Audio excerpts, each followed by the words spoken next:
I'm Alice McKenzie, and welcome to Must Reads, a series of interviews with authors of recent books in homiletics that we think that you should know about.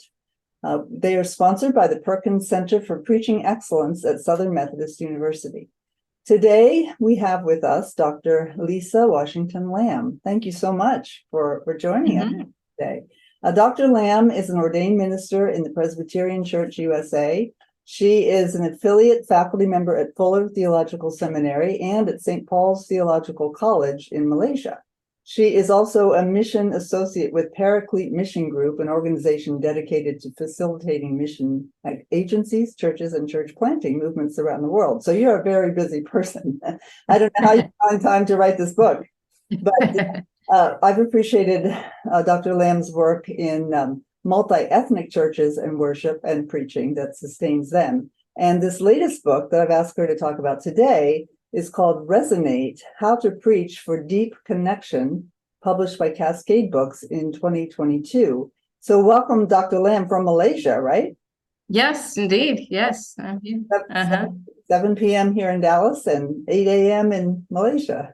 So thanks for being with us.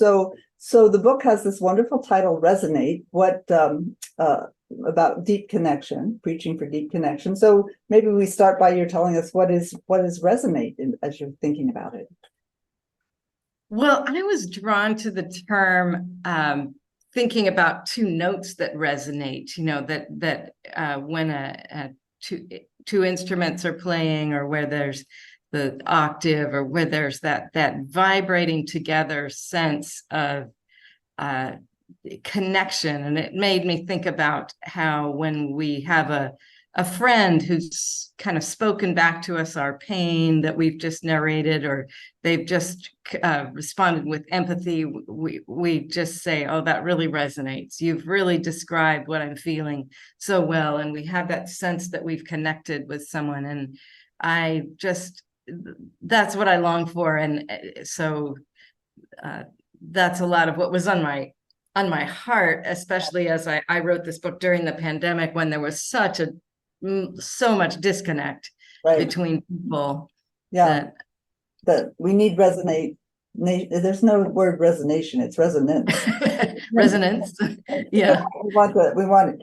So I was very drawn to the way you talk about the cellist of Sarajevo in the beginning. As I read that, it was this cellist plays for 22 days straight amid the rubble of war. So it's kind of a metaphor for Jesus as our cellist in Sarajevo, and the preacher creating beauty and transformation in the midst of violence.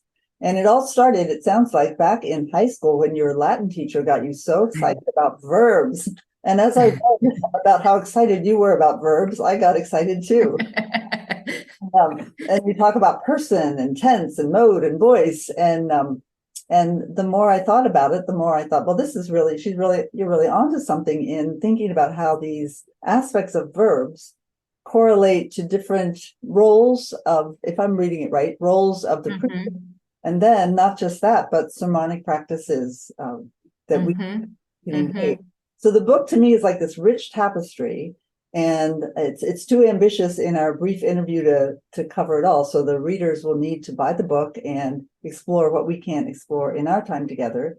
But could we maybe talk a bit about at least presence and person and tense? Because I think in terms of person, like I, we, you, they, sometimes I think we preachers struggle about when to use I and when to use you and when to use we. So when you think about the first person, let maybe start there, like I and we have this beautiful notion of the preacher as the host and the witness. Do you have some thoughts on how to help us use personal testimony in preaching? Yeah, thank you. That's a great question. I think that some of us have heard it done really badly, and so we shy away from it. We've heard preachers who grab onto the first person and make it the whole of their sermon and put the spotlight on themselves for the whole time, or make themselves the hero of the sermon, or testify in ways that are self-aggrandizing, or even on the other side, overly vulnerable in ways that are, make people feel that they need to care for them and or just very uncomfortable. And so we wrestle as preachers with our own presence in the sermon, and how do we navigate that in ways that genuinely serve our listeners? But we can't get away from the fact that the prophets, Jeremiah and Paul, and that they brought themselves to their prophesying and their preaching, and we're present whether we want to be or not. We can't erase ourselves from the process. And so how do we bring ourselves responsibly, faithfully, and yet vulnerably? Really, that's because we recognize that there's so much power in it, that it can really bolster others' faith to hear us testify, and it can really encourage them to hear us share about our own struggles. So we need to do it, and we have to figure out how to do it well. Oh, right. And then in terms of moving from I to you, sometimes we hesitate about that because, well, I don't want to be too in their face. But you talk about how you can be risky, but really powerful in terms of what was it, blessing, promising, and warning. Yeah. Examples from the Beatitudes and that shift from blessed are they to blessed are you. Yeah. It's similarly to first person. We've heard it done poorly. We've heard it done with the scolding finger and the or we've hopefully, some of us have only heard of that happening, and we haven't sat in those churches, but we know where the you can be used to blame or shame or condemn or harangue people, and we really shy away from that. But in the course of that, we don't want to lose its power, the power that the you has to promise things, to promise the truth directly to people, to even at times warn people directly of the dangers of greed or and you have some good examples from teachings of the best preacher ever, right? Who said, whoever causes one of these little to believe in me to sin, right? That's a warning, right? So if we're going to preach like Jesus, warning is part of it. I guess pointing the finger at ourselves too. Then in terms of the preacher as thinking about the past, in terms of tenses, the past, the present, the future, you've got these wonderful models for the preacher that correlate with those, like the preacher as storyteller, narrating the past. Any thoughts on storyteller? And let's just do past, present, future. Whole time, the time span. Yeah, the whole concept of how we bring the past, and I don't like the phrase bring the past to life, or I don't like the idea of bringing the word to life as if the word of the scriptures were dead, but how we help people to enter into that past and make it their own, and re-narrate it in ways that bring it into the present with power. So I draw on narrative scholars who've done much more writing and thinking than I have about narratology and how to tell good stories, and just bring some basic principles on good storytelling in that section, but also just reflect on storytelling as memory, strengthening our communal memory as a way to strengthen faith. And then, so I kind of actually correlate the present with love, and that discerning well what is taking place in the present, what God's calling us to in the present is an act of love. And then, of course, preaching the future is how we impart hope to our listeners. So I kind of connected it to Paul's faith, hope, and love as well. But that those are all that think it's, I don't like the word checklist, but it is a way to kind of, it's a grid or a filter to look at, is my sermon rooted in the past? Is it discerning the present? And is it giving vision for the future? And sometimes not every sermon needs to do all three of those. But if over a season there's no present, no contextualization going on, then we need to look at that. And so I think it gives a helpful Yeah, way to just assess our preaching. for sure.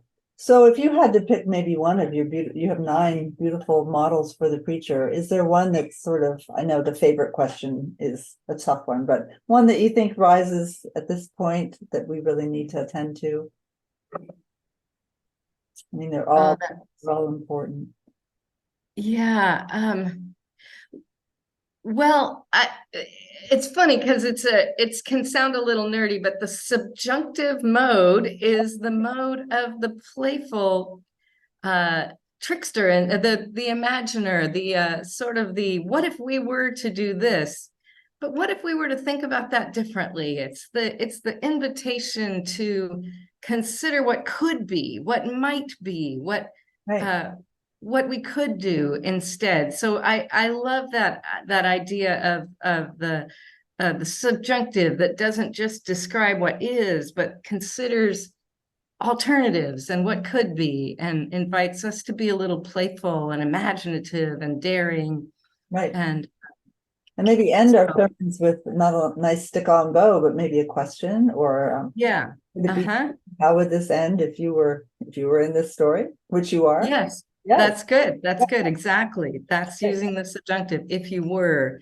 So Yeah. I know subjunctive can sound like one of those words that you had to suffer through in grammar class, but it's very powerful in a sermon. Yeah, looking ahead to the future, and it's tied to the visionary.